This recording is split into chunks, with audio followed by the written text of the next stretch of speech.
Dear students, आपने last class में पढ़ा था type of solutions and solutions. अपने लास्ट टॉपिक्स में हमने आपको स्टडी कराई थी what are the solution and its types. आज हम उससे आगे स्टडी करेंगे concentration of solutions. What are the concentration of solutions? Solutions के अंदर कंसंट्रेशन का मतलब क्या है? कंसंट्रेशन को एक सांद्रता कहते हैं। सांद्रता का मतलब क्वांटिटी। तो क्या है? It is the amount of solute, it is the amount of solute present in a given quantity of solutions। यानी कि किसी भी सॉल्यूशन में सॉल्यूट की कितनी क्वांटिटी है, इसको मेजर करना क्या कहलाता है? Concentration of solution. तो कंसंट्रेशन ऑफ सॉल्यूशंस को हम स्टडी करने के लिए इसकी कुछ यूनिट्स हैं। तो फर्स्ट यूनिट्स क्या है? इसकी जो यूनिट्स है मास परसेंटेज। कि किसी भी सॉल्यूशन के अंदर जो कंपोनेंट्स हैं हमारे कंपोनेंट्स, आपको लास्ट लेक्चर में बताया गया था कि कंपोनेंट्स क्या होते हैं। कंपोनेंट्स वो होते हैं कंपोनेंट्स जिनका हम उपयोग किसमें करते हैं? सॉल्यूशन को प्रिपेयर करने में किया करते हैं। तो उन कंपोनेंट्स की कितनी क्वांटिटी है सॉल्यूशन के अंदर? Solute are present in a given quantity of solutions. तो सबसे पहले क्या है? Mass percentage and volume percentage निकालेंगे कि जैसे हमने solution we have already now the solution are prepared by the components like it is solute and solvent. तो सॉल्यूट और सॉल्वेंट से बना है, तो हम सबसे पहले क्या निकालेंगे? Mass percentage. एक और है पार्ट पर मिलियन, पीपीएम। मोलैलिटी क्या है? मोलैलिटी, मोलैरिटी और नॉर्मलिटी एंड मोल फ्रैक्शंस। एक और टर्म लर्न करते हैं हम, फॉर्मेलिटी। फॉर्मेलिटीज तो इनकी स्टडी करते हैं। तो आज हम सबसे पहले किसकी स्टडी करने वाले हैं? Mass percentage. किसकी स्टडी करेंगे आज हम? Mass percentage. तो मास परसेंटेज क्या है? देखिए हम सॉल्यूशन बनाते हैं, लाइक एज सॉल्यूशन बना दिया हमने, सॉल्यूट प्लस सॉल्वेंट बराबर क्या होता है? सॉल्यूशन। क्या होता है? सॉल्यूशन हो गया। तो ये बाइनरी सॉल्यूशन है। क्या है? Binary solution. तो हम इसके अंदर हम ये स्टडी कर रहे हैं कि सॉल्यूट एंड सॉल्वेंट। तो सॉल्यूट और सॉल्वेंट, अब हमसे कोई पूछने लगे कि सॉल्यूट की क्वांटिटी कितने परसेंट है इस सॉल्यूशन के अंदर, तो वो क्या होगी? Mass percentage of components. क्या बोल सकते हैं? Mass percentage of components. क्या बोल सकते हैं? Mass percentage. जैसे कि हमने मान लिया टोटल सॉल्यूशन ही हो गया, तो मास परसेंटेज ऑफ सॉल्यूट निकालना है। अब हम जैसे कोई रिप्रेजेंटेड कर देते हैं वेट में, डब्ल्यू जैसे बी। डब्ल्यू बी किसको मान लिया? मास ऑफ सॉल्यूट को। इसको मान लिया W A, mass of solvent. और ये क्या हो गया? अब इसका टोटल क्या होगा? इन दोनों का जोड़ी क्या आएगा? टोटल का मास ऑफ सॉल्यूशन। ये रहा सॉल्यूशन का मास यहाँ पे आ जाएगा। तो क्या होगा? जैसे अब हमसे कोई कहे कि सॉल्यूट की मास परसेंटेज निकालिए, तो डब्ल्यू बी। अब हमसे कहे कि मास परसेंटेज ऑफ सॉल्यूट बराबर क्या होगा? डब्ल्यू बी अपॉन में total solution. Mass of total solution क्या होगा? डब्ल्यू ए प्लस में डब्ल्यू बी इनटू में परसेंटेज निकालने के लिए कितना करते हैं? 100। तो इस प्रकार से हम किसी कंपोनेंट्स की निकाल सकते हैं। जैसे डब्ल्यू बी क्या बताया? Mass of solute. W A क्या बताया? Mass of solvent. Total mass क्या हो गया? इन दोनों का ऐड कर दो तो क्या निकलेगा? आएगा टोटल मास ऑफ सॉल्यूशन। तो इस प्रकार से हम क्या करेंगे? हमने मास परसेंटेज निकालना है। दैट इज बिल्कुल सिमिलरली वॉल्यूम परसेंटेज हम हमेशा एक कंपोनेंट का निकालते हैं। अब जैसे हमने सॉल्यूट का मास परसेंटेज निकाला, तो अगर हम सॉल्वेंट का निकालेंगे तो क्या होगा? अभी हमने सॉल्यूट क्या माना था? डब्ल्यू बी माना था। सॉल्वेंट क्या होगा फिर हमारा? मास परसेंटेज ऑफ सॉल्वेंट क्या होगा? डब्ल्यू ए अपॉन में डब्ल्यू ए प्लस में डब्ल्यू बी इंटू में 100। तो इस प्रकार से हम किसी भी जो कंपोनेंट सॉल्यूशन के अंदर होते हैं उनकी हम क्या निकाल सकते हैं? मास परसेंटेज निकाल सकते हैं। ठीक है। अब हम क्या निकालेंगे? Volume percentage. इसी प्रकार के अगर हमें किसी भी कंपोनेंट में, देखो मास में होता है हमारा किलोग्राम में या और ग्राम में होता है। अगर हम वॉल्यूम की बात करें तो वॉल्यूम क्या होगा? ऐसी वॉल्यूम होगा जैसे वन कंपोनेंट्स परसेंटेज किसकी, volume of one component percentage निकालनी है। तो क्या होगा, जैसे हमें निकालनी है किसी एक की निकालनी है, तो जैसे हमने मान लिया वी बी, तो वी ए प्लस में वी वी इनटू में 100, तो एक कंपोनेंट हो गया लाइक एज सॉल्यूट हो गया, सॉल्वेंट हो गया। अगर हमें ये क्या हो गया, एक लाइक एज सॉल्यूट हो गया, तो सॉल्यूट की परसेंटेज निकाल ली। तो इस प्रकार से किसकी परसेंटेज निकला है, ये हो गया हमारा वॉल्यूम परसेंटेज निकालने का फॉर्मूला, और ये किसका हो गया, मास परसेंटेज निकालने का formula.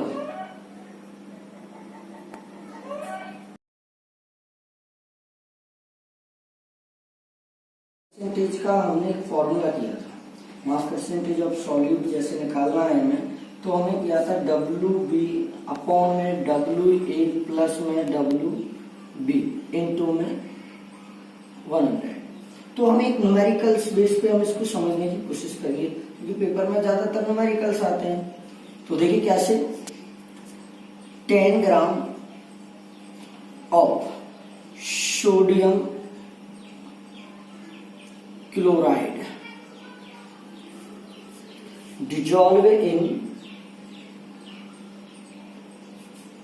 dissolve in 100 gram of water. Calculate the mass percentage of solute. तो मैं इसमें ये बनाना है।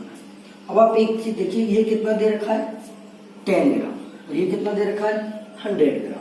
अब देखिए ये कह रहे हैं कि 10 gram of sodium chloride dissolve in 100 gram of water.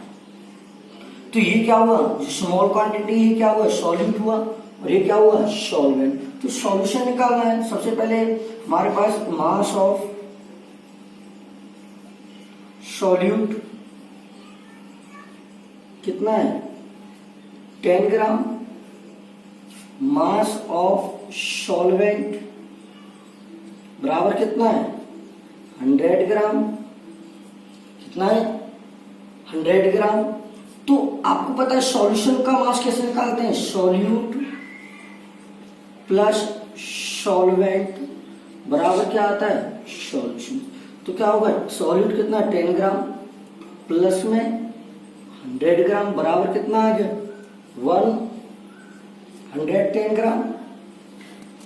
अब ये तो आ गया मास ऑफ सॉल्यूशंस, तो क्या आ गया मास ऑफ सॉल्यूशंस। तो आपको निकालना क्या है, मास परसेंटेज ऑफ सॉल्यूट। तो सॉल्यूट कितना हमारा 10, तो क्या होगा मास परसेंटेज ऑफ सॉल्यूट, तो क्या होगा 10 ग्राम अपॉन में इन दोनों को ऐड करके कितना आया इनटू में 100। तो कितना आ गया, ये आप इसको अप्रोक्सीमेट करोगे तो 9.09 की समथिंग परसेंटेज आ जाएगी। तो ये क्या निकाल लिया हमने, मास परसेंटेज ऑफ सॉल्वेंट। अगर हमें सॉल्वेंट का निकालना है तो सॉल्वेंट के में क्या करेंगे 100 अपॉन में 1 इनटू में, तो कितना आ जाएगा, ये अप्रोक्सीमेट आ जाएगा आपका 90.01 समथिंग में आता परसेंटेज आएगा। तो इस प्रकार से हमने क्या निकाला, mass percentage of solute and solvent. तो हमारा इसी प्रकार से हमारा क्या क्लियर होता है, mass percentage of solution, mass percent of solute in the concentration of solution is clear. अब नेक्स्ट पढ़ेंगे हम वो पीपीएम। पीपीएम का मतलब क्या होता है, पार्ट पर मिलियन, पार्ट। इसकी पीपीएम की फुल फॉर्म होती है पार्ट पर million,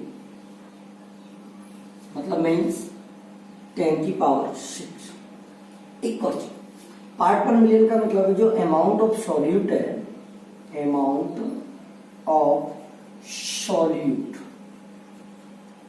amount of solute is very minute in the solutions. देखिए पार्ट पर मिलियन क्या है, बहुत छोटी इकाई है। जैसे कि हम लोगों ने क्या किया, एक बाल्टी ली लेटस, एक बहुत बड़ा टैंकर है, माना जैसे कि हमारे 1000 लीटर की कोई भी टंकी।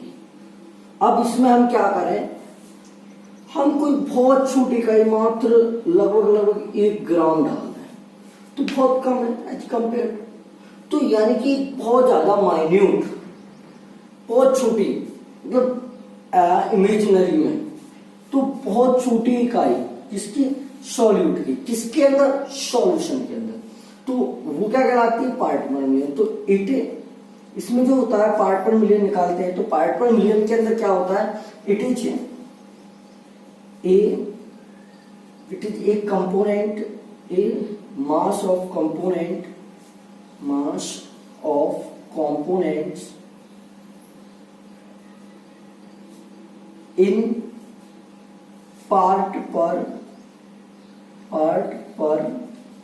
million of the solutions। ये होता है, दैट इज, जैसे कि हम किसी भी एक कंपोनेंट्स की निकालते हैं, वन कंपोनेंट्स का निकाल रहे हैं, तो जैसे पार्ट पर मिलियन ऑफ वन कंपोनेंट्स। अब बेटा जिस कंपोनेंट की हम निकाल रहे हैं उसी कंपोनेंट्स को यहां लेंगे, तो क्या होगा, मास ऑफ वन कंपोनेंट्स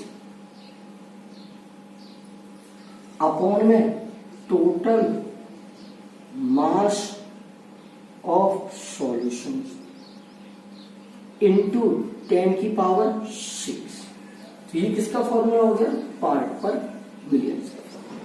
तो पार्ट पर मिलियन निकालने का मास ऑफ वन कंपोनेंट अपॉन में टोटल मास ऑफ कंपोनेंट्स। तो डियर्स हमें पता है कि भाई पार्ट पर मिलियन बहुत छोटी इकाई है, तो हम इसका एक न्यूमेरिकल्स करेंगे, और वो न्यूमेरिकल किस तरीके से करेंगे तो देखिएगा। तो आप लोगों ने फॉर्मूला देख लिया, वो क्या है, पार्ट पर मिलियन से तो एक्सप्लेन करने के लिए एक न्यूमेरिकल ले लेते हैं। तो न्यूमेरिकल्स क्या है, दैट इज, देखिए इसके अंदर हम जैसे कि एक एग्जांपल ले लेता हूं, व्हेन ऑक्सीजन इज 6 into 10 की power 3 gram dissolve in 1030 gram of solutions. यानी कि जब हम कोई भी ऑक्सीजन है उसकी इतने ग्राम है, उसको डिजोल्व किया गया इतने ग्राम ऑफ सॉल्यूशंस। तो कह रहे हैं कि कैलकुलेट द पार्ट पर मिलियन ऑफ O2। तो मैं क्या निकालना है इसके अंदर, पार्ट पर मिलियन ऑफ O2 निकालना है। क्या निकालना है, पार्ट पर मिलियन O2। अभी आपने देखा कि वन कंपोनेंट्स, तो हमारा जो ऑक्सीजन है वो एक वन कंपोनेंट्स है, और टोटल मास ऑफ सॉल्यूशन कितना दे रखा है, इतना। तो ppm ऑफ O2 क्या निकल के आ जाएगी, ppm ऑफ O2, तो क्या होगी ppm ऑफ O2, तो मास ऑफ O2 अपॉन में टोटल मास, अच्छा, इनटू में 10 की पावर 6। अब देखिए हमारे पास O2 का मास कितना है, 6 into 10 की पावर 3 ग्राम। हमारे पास वो कितना है, सॉल्यूशन इतने, इनटू में 10 की पावर 6। तो ये क्या आ रहा है, ppm ऑफ O2 आ रहा है, पार्ट पर मिलियन ऑफ O2। जब हम इसको कैलकुलेट करेंगे तो हमारे पास आएगा 5.8 ppm। तो इस प्रकार से हमने क्या निकाला, पार्ट पर मिलियन निकाल लिया। तो इस प्रकार से हम क्या निकाल रहे हैं, पार्ट पर मिलियंस। तो ये भी एक हमारी कंसंट्रेशंस की यूनिट्स है। अब तक हमने जो कंसंट्रेशंस की यूनिट्स की स्टडी की, एक मास परसेंटेज, वॉल्यूम परसेंटेज और पार्ट पर मिलियंस। अब हम जो स्टडी करने वाले हैं, अगली हमारी यूनिट्स है molality, molarity, normality, mole fractions and molarity formalities. तो अब हम जो स्टडी करने वाले हैं वो करने वाले हैं किसकी, मोलैलिटी की।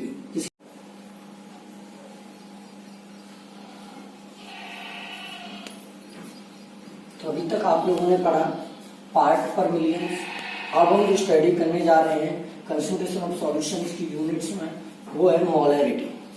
क्या स्टडी करने जा रहे हैं? मोलैरिटी।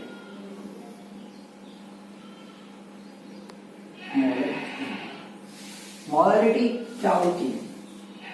इसमें भी अमाउंट ऑफ सॉल्यूट की क्वांटिटी को मेजर करते हैं, तो इसकी डेफिनेशन होती है number of moles of solute, number of moles of solute dissolve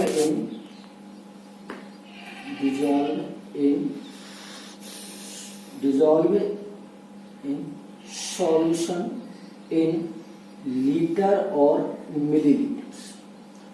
ठीक है, तो number of moles of solute dissolve in solution in litre और मिलीलीटर्स, लीटर में होंगे या मिलीलीटर। इसको रिप्रेजेंट किया जाता है कैपिटल एम से। It is represented by capital M. तो देखिए कैपिटल एम बराबर क्या आ जाएगा? Number of moles of solute upon में सॉल्यूशन इन लीटर है, तो ये कुछ भी नहीं करेंगे। अगर मिलीलीटर है, अगर क्या है मिलीलीटर है, तो कितने से मल्टीप्लाई कर देंगे? 1000 से। लीटर में कुछ नहीं करेंगे, और मिलीलीटर में अगर देखो मिलीलीटर में है तो 1000 से मल्टीप्लाई कर देंगे, और लीटर में है तो कुछ नहीं रखेंगे। मिलीलीटर तो 1000 और लीटर तो कुछ भी नहीं। तो एक और छोटे से सिंबल्स के रूप में ले लेते हैं।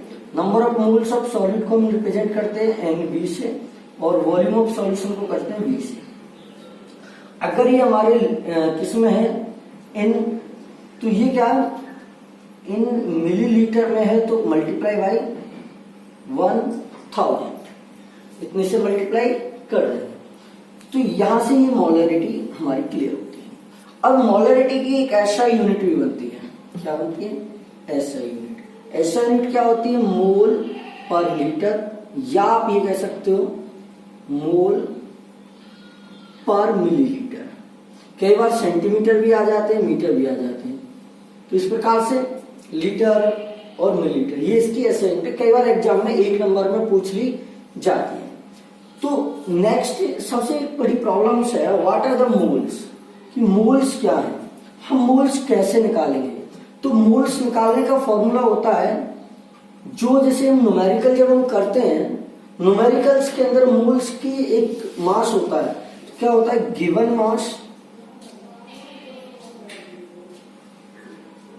मास ऑफ सॉल्यूट अपॉन में मॉलिक्यूलर मास।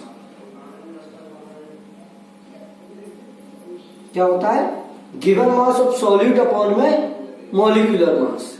तो ये क्या होता है हमारा मोल्स निकालने का पहले हमें क्या निकालने होते हैं? मोल्स निकालने होते हैं, फिर उसके बाद हमें मोलैरिटी निकालनी होती है। एक इंपॉर्टेंट थिंग, जो मोलैरिटी में जो वॉल्यूम होता है, इस कारण से जो मोलैरिटी होती है, जैसे जैसे टेम्परेचर बढ़ता है, टेम्परेचर में चेंज होने के कारण से मोलैरिटी भी क्या हो जाती है? चेंज।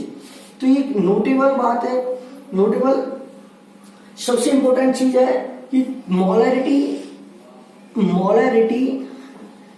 चेंज विद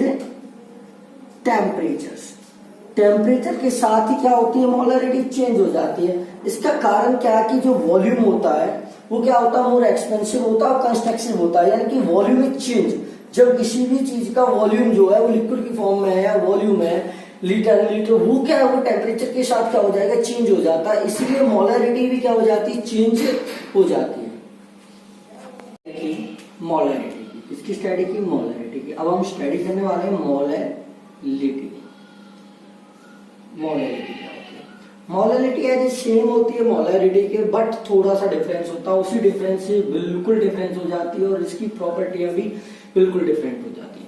किस प्रकार से? Number of moles of solute dissolve in solvent gram और किलोग्राम। इसमें होते हैं number of moles of solute dissolve in solvent, gram और kilogram. It is represented by small m. Small m बराबर क्या होता है, एनबी। आपको पहले बताया गया मोलरिटी में एनबी क्या है, मोल्स ऑफ सॉल्यूट, और आपको पहली यूनिटों में बताया गया है यहाँ आएगा सॉल्वेंट इन केजी। अगर केजी है तो कुछ भी नहीं है, और अगर n b moles of solute upon में सॉल्वेंट इन ग्राम, ग्राम में है तो कितने से मल्टीप्लाई कर देंगे, 1000 से, क्योंकि 1 केजी बराबर होता है 1000। अच्छा, अगर ग्राम में है तो 1000 से करें। इनकी एक ऐसा यूनिट भी बनती है, ऐसा यूनिट क्या होगी, ये क्या मोल्स, तो क्या बन जाएगी, मोल पर केजी और मोल पर ग्राम, ये इनकी क्या बन जाएगी, एसआई यूनिट बन जाएगी। कौन सी, मोल पर केजी और मोल पर ग्राम। उसके बाद अब हम जो स्टडी, इसमें एक और चीज है, अभी हमने लास्ट में देखा कि मोल्स निकालने होते हैं, तो इसमें भी हमें क्या निकालने हैं, मोल्स। और मोल्स निकालने का फॉर्मूला भी आपको लास्ट में बताया था, गिवन मास अपॉन में मॉलिक्यूलर मास, तो मोल्स निकल आते हैं। अच्छा, एक चीज है, गिवन मास क्या है और मॉलिक्यूलर मास क्या है। गिवन मास वो है जैसे कि किसी भी हम जो न्यूमेरिकल को सॉल्व करेंगे तो उसमें जो क्वांटिटी है, जो अमाउंट हमें सॉल्यूट की गिवन भी आएगी या मिलेगी, वो हमारा गिवन मास होगा। जो हमारा कंपाउंड होगा वो उसका मॉलिक्यूलर मास होगा। मॉलिक्यूलर मास लाइक है, जैसे मैं आपको एक एग्जांपल बता देता हूँ मॉलिक्यूलर मास निकालने का। जैसे मॉलिक्यूलर मास किस प्रकार से निकालते हैं, मॉलिक्यूलर मास जैसे हमने किया वाटर का मॉलिक्यूलर मास क्या होगा, देखिए वाटर का फॉर्मूला क्या है, H2O, तो H का एटॉमिक मास कितना होता है 1, तो कितने एटम है H के, तो यहाँ कितना आएगा 2, प्लस में ऑक्सीजन का एटॉमिक मास कितना होता है 16, तो इन्हें ऐड कर दीजिए तो टोटल कितना आ गया 18, तो ये 18 क्या है, मॉलिक्यूलर मास ऑफ वाटर। तो यहाँ जो कंपाउंड हमारा होगा उसका जो गिवन मास होगा और उस कंपाउंड का जो भी कंपाउंड फॉर्मूला होगा उसका जो मॉलिक्यूलर मास आएगा उसको अपॉन में करेंगे तो हमारे क्या निकल के आ जाएंगे, मोल्स निकल के आएंगे। अभी हमने देखा कि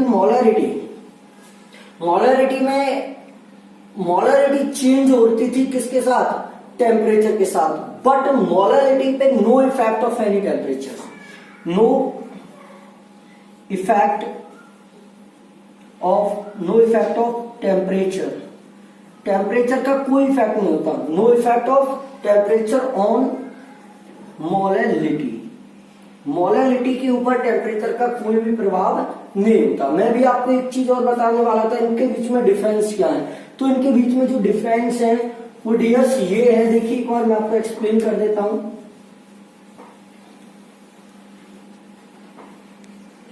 तो क्या डिफरेंस है, कई बार पेपरों में आ जाते हैं कि difference between molarity and molarity. देखिए एक तरफ मैं लिख लेता हूं मोलरिटी और एक तरफ लिख लेता हूं मैं मोलरिटी। देखिए सबसे पहले एक छोटा सा डिफरेंस, इसमें इसको हम शॉर्ट में मोलल कह देते हैं। क्या कह देते हैं, कंसंट्रेशन ऑफ मोलल, और इसको बोलते हैं मोलर। देखिए मोलरिटी, एक मिनट उल्टा हो गया शायद, ये मोलरिटी है ये मोलरिटी, हाँ इसको कहते हैं मोलर और इसको बोलते हैं मोलल। क्या बोलते हैं बेटा, मोलरिटी को क्या बोलते हैं, मोलर, और इसको मोलरिटी को क्या बोलते हैं, मोलर। देखिए इसके अंदर जो मोलरिटी होती है, मोलरिटी के अंदर होता है सॉल्यूशन। क्या होता है, सॉल्यूशन होता है इन लीटर और मिलीलीटर्स में।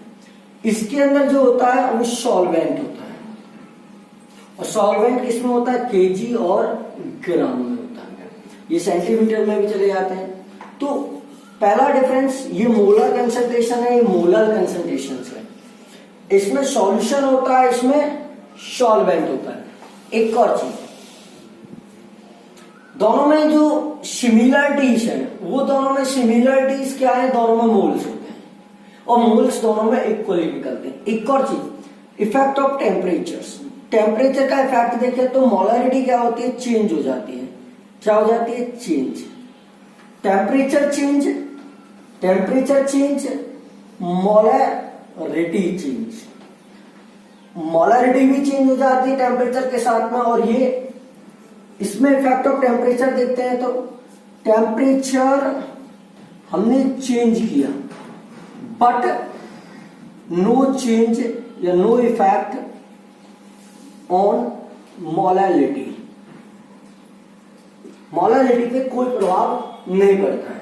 एक और चीज, इसकी एसआई यूनिट बन जाती है मोल पर लीटर और मिलीलीटर्स। इसकी यूनिट होती है मोल पर केजी और ग्राम। तो इन दोनों में डिफरेंस है मोलरिटी और मोलरिटी। तो दोनों में आप लोगों ने क्या देखे डिफरेंस, ये क्या है मोलरिटी, इसको कैपिटल एम से रिप्रेजेंट करते हैं और इसको स्मॉल एम से रिप्रेजेंट करते हैं। तो आज हमने क्या कौन कौन सी यूनिट्स पढ़ी, मास percentage and volume percentage, part पर मिलियंस, मोलरिटी। तो आज हमने ये 4 यूनिट्स, इन 4 कंसंट्रेशन यूनिट्स को एक्सप्लेन किया। अब हम इनके न्यूमेरिकल्स पे स्टडी करेंगे नेक्स्ट टाइम। तो आज हमने किस किस पे स्टडी की, mass percentage, volume percentage, part पर मिलियन, मोलरिटी एंड मोलरिटी। तो नेक्स्ट टाइम